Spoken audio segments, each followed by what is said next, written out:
When you think of dynastic wealth, what comes to mind? Probably luxury, power, maybe philanthropy. But what about felonies? That's what we're diving into in this explainer, the really dark side of inheritance, where a famous family name becomes linked with serious crime. So here's a wild one for you. What in the world connects a billion-dollar liquor empire to a dangerous sex cult? I mean, it sounds like something straight out of a movie, right? You've got this huge corporate fortune, and then this really sinister exploitative group. Well, it's a disturbing question for sure, but the answer is very real. And it all comes down to one incredibly powerful family. And that family, it's the Bronfman dynasty. Now, you might know the name. They're the heirs to the massive Seagram's liquor empire. We're talking billions, with a B, from alcohol and real estate. But, as you're about to see, one branch of this very famous family tree got caught up in one of the most shocking criminal cases we've seen this century.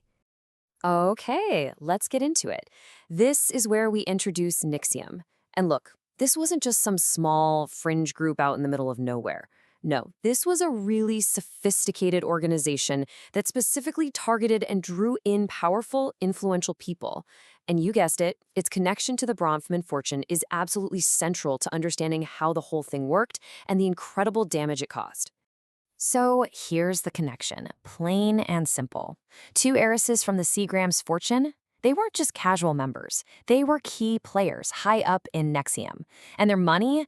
Well, it was basically the fuel for the fire. They used their immense wealth to bankroll the entire organization, to sue and silence anyone who spoke out, and to enable the very criminal activities that led to convictions for some truly horrific stuff, including sex trafficking. You know what's fascinating here is how NXIVM actually operated.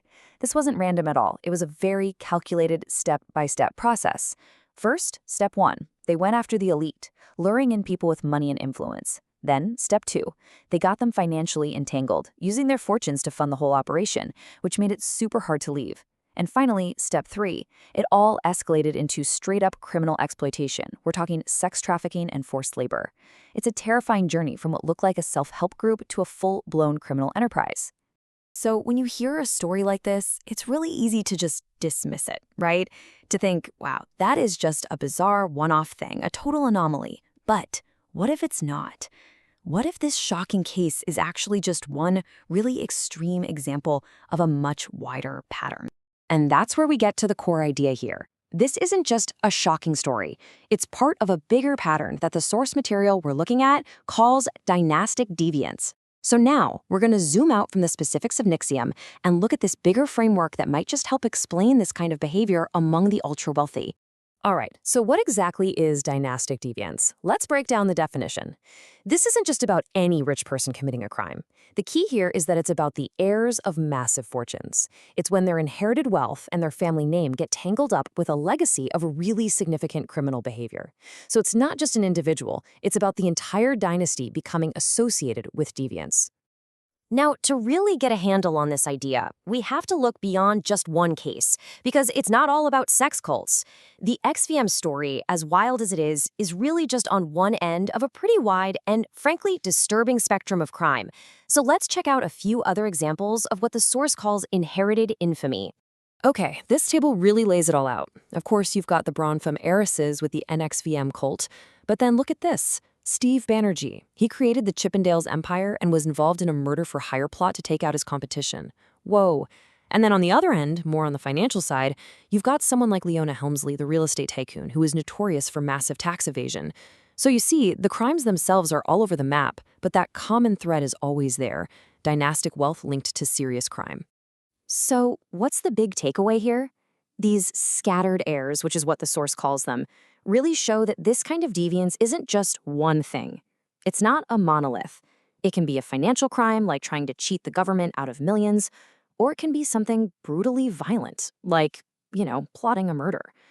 The scale and the type of crimes are just dramatically different from case to case. But there's one last really crucial observation that the source material makes, and it's this. While this whole spectrum of crime definitely exists, that doesn't mean all these offenses are equally common, especially when you start looking at the most extreme of the extreme. And this quote really drives the point home. no additional dynasties match the violence scale of the top cases. So what does that actually mean? It suggests that, yeah, you might see financial crimes pop up more often among the wealthy elite, but the kind of sheer, large-scale violence we saw with Nexium or the Chippendales minor plot, that is exceptionally rare. These are total outliers, even inside this already tiny world of dynastic deviance. They're the absolute tippy top of the extreme. And all of this really leaves us with one big final question to think about. Does extreme wealth, a world with seemingly no consequences and just endless resources, does it create its own special kind of incubator for deviance? Looking at the cases we've just talked about, well, it suggests that it's a possibility that's pretty hard to ignore.